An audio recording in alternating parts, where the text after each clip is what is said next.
From the campus of Marshall University in Huntington, West Virginia, this is MU Report.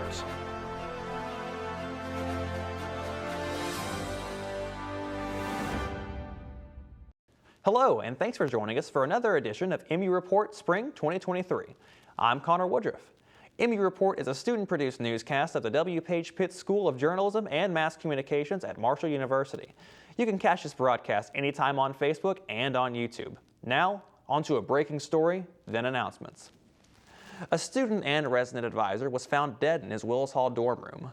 Marshall says Quentin Bogner was a 21-year-old third-year secondary education major who passed away due to medical issues. Bogner was also the recipient of a heart transplant around 2014, as posted by the American Heart Association of Missouri's Twitter account. For any students who are unsettled or struggling to deal with the emotions that come with this, the MU Counseling Center is available. Another loss to the Marshall community is the death of former Marshall professor Dr. Simon Perry. Perry was one of the longest-serving MU professors in the history of the school. Now, on to announcements. Today, members of several campus organizations are visiting the state capitol for MU Day. The annual event serves as a networking opportunity and a chance to present student groups to state organizations. And finally, Marshall women's basketball team will be going up against Georgia State Saturday at 1 p.m. We resume the news segment of MU Report with what many are calling the most concerning development the campus has seen: the real possibility that Marshall and other college locations will no longer be gun-free zones. As Victoria Ware reports, lawmakers are swiftly moving a concealed carry bill forward despite opposition from campuses themselves.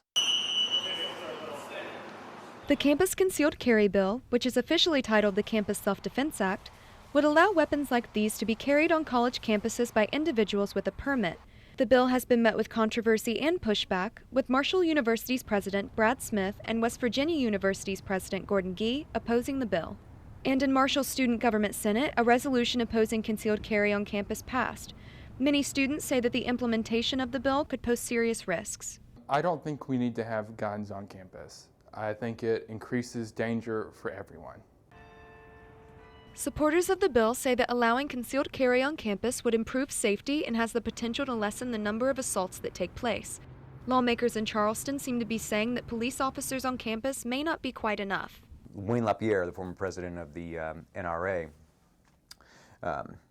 he said the only thing to stop a bad guy with a gun is a good guy with a gun. Well, how do we determine who a good guy with a gun is? Just by somebody being able to possess a firearm, does that make them a good guy? Across campus, both students and faculty are expressing concerns over the possible negative impact that this bill could have on overall campus safety. Firearms are mostly associated with self-inflicted wounds, and so I believe it's a possibility it could make student life on campus more dangerous, because when people get depressed and if they have a firearm around, then they're more likely to take their own lives.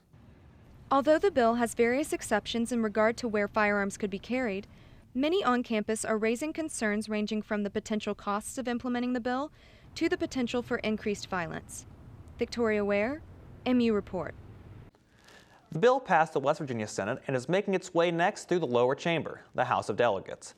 As mentioned in last week's broadcast, the university has lost some of its financial footing after learning its Moody's ranking has been bumped down a level, and it could have an effect on students from all levels of campus involvement. During the first week of the new semester, faculty were informed by Brad Smith via email that the university's Moody's ranking had dropped from A1 to A2, collectively due to declining enrollment, controlling expenses, and pricing. Moody's credit report essentially determines an institution's ability to borrow based on its financial reliability. In Smith's email, he says that the key to fixing this downgrade won't be easy, stating that this is not merely a turnaround. We must undergo a transformation. University faculty is actively making moves to improve enrollment numbers. The Provost Avi, is full speed ahead on strategic enrollment management. It's not 6 months from now, it's as we live and breathe. We're hoping the incoming fall class is exponentially bigger. In the case of the university's pricing, students can expect spikes in tuition rates and monetary costs across campus. We're in a very high inflationary market right now. I think everybody's feeling that impact. Are there going to be small increases in tuition? There's going to need to be, but small is a few percent when inflation's 7%. Marshall's faculty is also trying to help reduce the deficit. They're now working with President Smith on what's called the Roadmap to Success. It's Smith's plan not only to make Marshall more financially stable, but critically to increase enrollment. Now it's time for MU Report's weekly weather forecast, and a reminder, all information is gathered through online resources. Today, the high is 42 with a low of 23. It is currently 31 degrees outside of the MU Report studio. Watch out for ice on the roads. Huntington will be lit with cloudy skies for the most part of the next week, with varying temperatures over the weekend. Thursday is expected to be met with a high of 43 and a low of 21, with temperatures dipping down Friday with a high of 27 and a low of 16. It'll be mostly cloudy going into this weekend and on to next week. MU Report gathered the information for this forecast through the online services weather.com and weatherology.com. That's all the time we have for this edition of MU Report. Our newscast content is generated by students in the W. Page Pitt School of Journalism and Mass Communications. MU Report is a television lab, and we're glad you're watching. You can always catch this newscast on YouTube, and be sure to follow us on Twitter at MU Report Media. I'm Connor Woodruff. Have a great day.